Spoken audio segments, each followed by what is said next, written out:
হরে কৃষ্ণ। শ্রীমদ্ ভগবদ গীতা অধ্যায় ৩ অর্থাৎ কর্মযোগের ১৭ নম্বর শ্লোকে ভগবান শ্রীকৃষ্ণ অর্জুনকে কর্তব্য কর্ম সম্বন্ধে কি বলছেন আসুন জেনে নিন।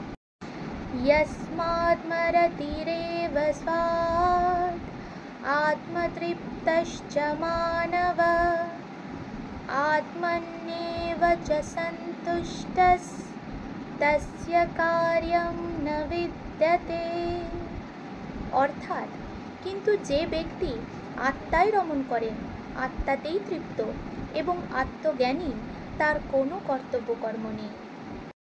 কৃষ্ণ বলছেন, যে ব্যক্তি আত্মাতেই রমণ করেন, আত্মাতেই তৃপ্ত তথা আত্মাতেই সন্তুষ্ট, তার জন্য কোনো কর্তব্য কর্ম নেই।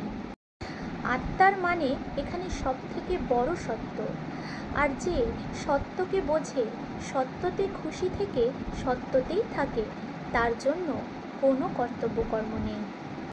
যিনি জ্ঞান প্রাপ্তি করেছেন, তিনি জীবনের সত্য জেনে গেছেন, তার জন্য কর্তব্যের কোনো মানে নেই। কিন্তু এরকম কেউ লাখে কোটিতে একজন হয়, বাকি আমাদের সবার জন্য তো কর্তব্যই সব কিছু। রাধে রাধে।